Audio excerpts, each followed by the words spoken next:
Histograms are very useful charts when you are starting your data analysis because they can show you the dispersion in your data set. So in this lesson, I'm going to show you how to make a histogram and what are the basic settings that you need to change to make it look nicer. So let's start with some sales data. I'm going to go at the bottom. I'm going to select the last cell. I'm going to do Control Shift arrow up, and then I go to insert. Here I have histograms. I can select this histogram and put it here. First, I'm going to fix the hygiene. So I'm going to remove the title. I click on it, delete. I click on this axis, delete. Grid lines, delete. And then I'm going to color those bars in a color that is not very aggressive, because you see the bars are so close to each other that if you put some very strong color, it might look very aggressive. So if you click here, you do right click, format data series, you can go on the bucket and you can change the color. I'm going to choose the gray color, and then I'm going to click here and I'm going to add data labels. The data labels are a bit small, so I select them, I go to home, I bold them, I click here to make them a bit bigger.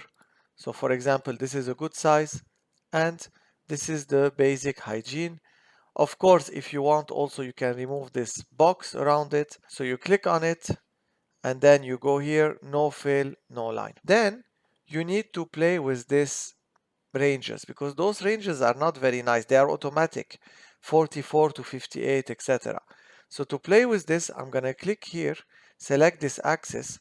I can check that I selected the horizontal axis, and I go to this axis options. This is called bins. So here it's automatic.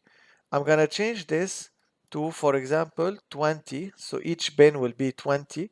See, from 2 to 22, 22 to 42, etc. And what I'm going to do is I'm going to play with overflow and underflow. This is usually to take care of your outliers. So overflow bin, I'm going to put 80, for example.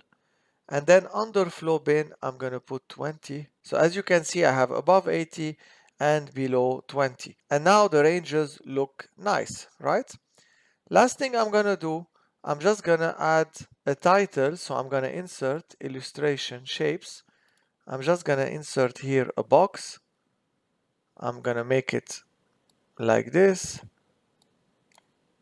adjust the edges a little bit, and I'm gonna color this box with this color, and I'm gonna type sales performance histogram.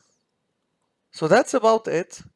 This is how you make a histogram in Excel, and this is how you play with the bins to make it look nice so you can present it to senior management. So please let me know in the comment section if there are any interesting options that you use frequently for histograms.